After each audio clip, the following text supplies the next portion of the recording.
Malaysia is not on Trump's new visa blacklist, but here's why you still need to pay attention. Effective January 21, 2026, the United States indefinitely suspended immigrant visa issuance for nationals of 75 countries under the public charge rule. The policy targets nations deemed high risk for immigrants relying on U.S. welfare benefits. Malaysia is not on the 75-country list. Countries that are on the list include Jamaica, Nigeria, Brazil, Thailand, Laos, Myanmar, Russia, and Haiti. The suspension affects green card applications only. Visitor and business visas, that's B1 and B2, continue as normal. So why should Malaysians care? Two reasons. First, the expanded travel ban. A separate presidential proclamation effective January 1, 2026 imposed full or partial travel bans on 39 countries. Under this ban, Okay, so let's break this down and really get into the details of what full and partial suspensions actually mean when it comes to U.S. travel bans and visa restrictions. These terms might sound similar, but they have very different implications for people hoping to travel, immigrate, or even just visit the United States. Understanding the difference is crucial, especially if you or someone you know is affected by these policies. Let's start with full suspension.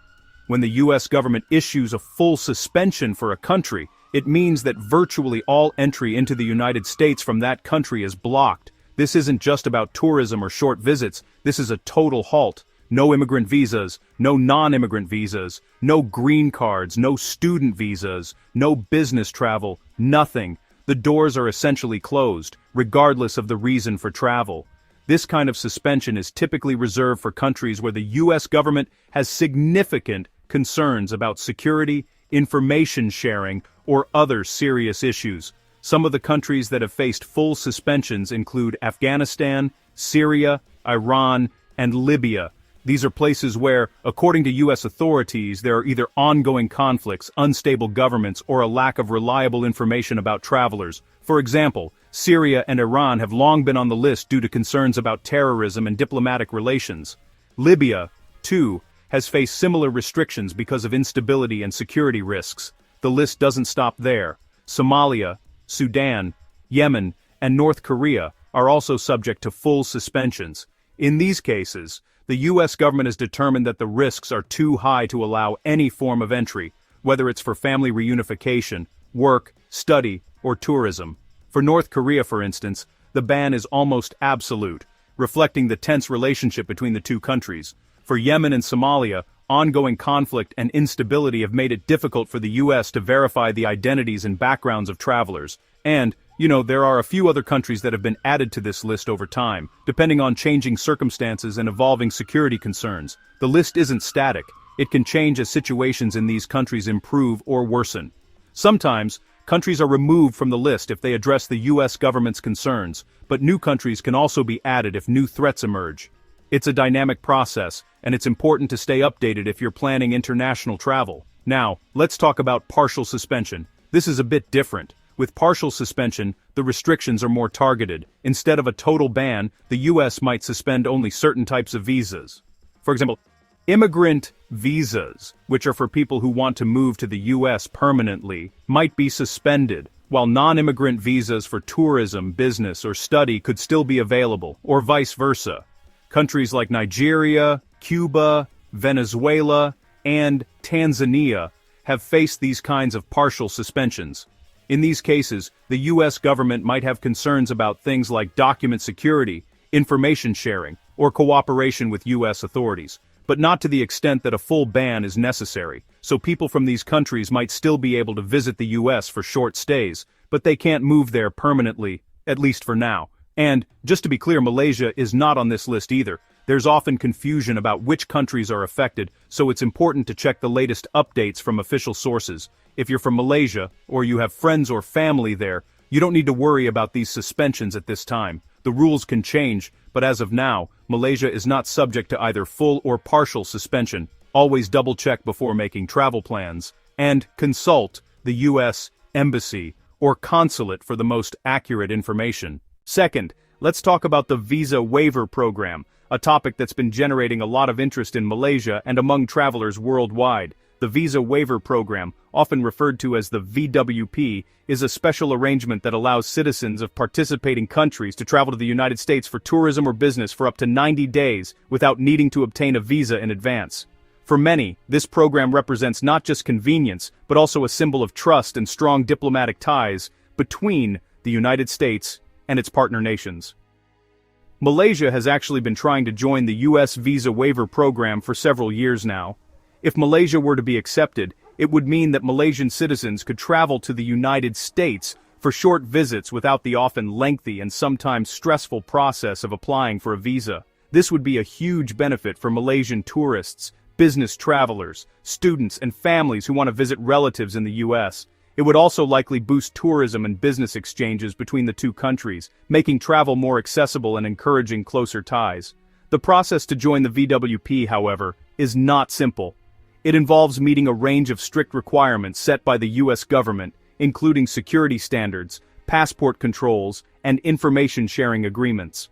One of the most significant hurdles Malaysia faces in joining the Visa Waiver Program is its ranking in the U.S. State Department's annual Trafficking in Persons, or TIP, report. The U.S. ambassador to Malaysia has publicly stated that Malaysia's current Tier 2 ranking in the TIP report is a major obstacle to its VWP application. The TIP report is a comprehensive assessment of how governments around the world are addressing the issue of human trafficking. Countries are ranked in tiers, with Tier 1 being the highest, indicating that a country fully meets the minimum standards for the elimination of trafficking. Tier 2 means that a country does not fully meet those standards, but is making significant efforts to do so.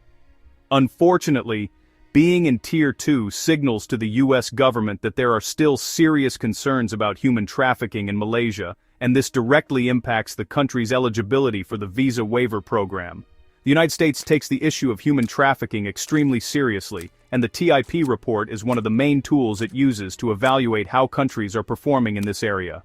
When considering new candidates for the Visa Waiver Program, the U.S. government looks closely at a country's efforts to combat human trafficking. This includes examining whether the country has strong laws in place, whether it prosecutes traffickers, protects victims, and works to prevent trafficking from happening in the first place. For Malaysia, improving its TIP ranking would require not just passing new laws, but also demonstrating real progress in enforcement, victim support, and international cooperation. Until Malaysia can move up to Tier 1 in the TIP report, its application to join the Visa Waiver Program is likely to remain on hold. This situation highlights how interconnected issues like human rights, law enforcement, and international travel have become in today's world. For Malaysians hoping for easier access to the United States, progress on human trafficking will be a key factor in determining when, or if, the doors to the Visa Waiver Program will open. So, what does all this mean for you? Well, tourist and business visas to the U.S. are still available. Immigrant visa applications, like green cards, are unaffected for Malaysians, but the administration's broader message is pretty clear: stricter screening is here to stay. The recent announcement of the indefinite visa freeze on 75 countries has sent shockwaves through the global travel community. For many, this means that the dream of visiting the United States, whether for tourism, business, or to see loved ones, is now on hold, with no clear end in sight. The U.S. government has not provided any timeline or indication of when, or even if, this freeze will be lifted.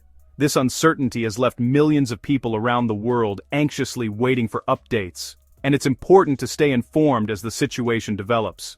The impact of this decision is far-reaching, affecting families, students, professionals, and travelers from all walks of life.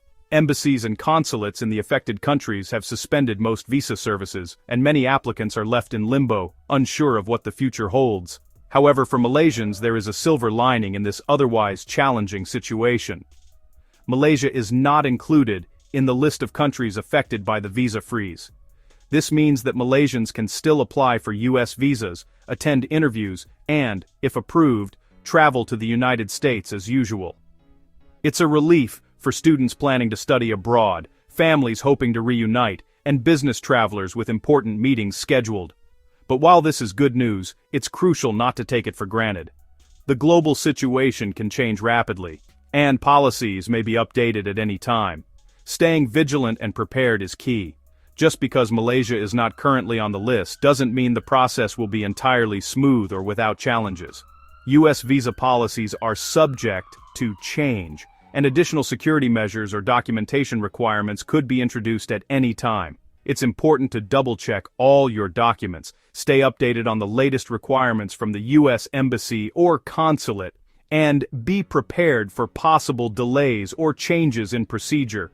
Don't assume the door is wide open. Always be proactive and cautious when planning your travel. In times like these, information is power. That's why it's so important to share this video with your family, friends, and everyone you know. Many people may not be aware of the latest updates or may have heard rumors that aren't accurate. By sharing this video, you're helping to spread reliable information and ensure that your loved ones are not caught off guard by sudden changes in visa policy. Make sure you share it on all your WhatsApp groups, Facebook groups, and any other social media platforms you use. The more people who are informed, the better prepared our community will be to navigate these uncertain times. Don't forget about your Telegram groups as well. These are often the fastest way to reach large numbers of people with important updates. Whether it's your family chat, your university group, or your professional network, take a moment to forward this video and help keep everyone in the loop. You never know who might benefit from this information, or who might be planning a trip and needs to know the latest developments. By working together and sharing what we know, we can help each other avoid unnecessary stress and confusion. And while you're here, don't forget to subscribe to our channel. By hitting that red subscribe button, you'll be the first to know about any new updates, changes in visa policy, or important travel news that could affect you or your loved ones. We're committed to bringing you the latest, most accurate information as soon as it becomes available. Subscribing is the best way to stay connected and ensure you never miss an important announcement.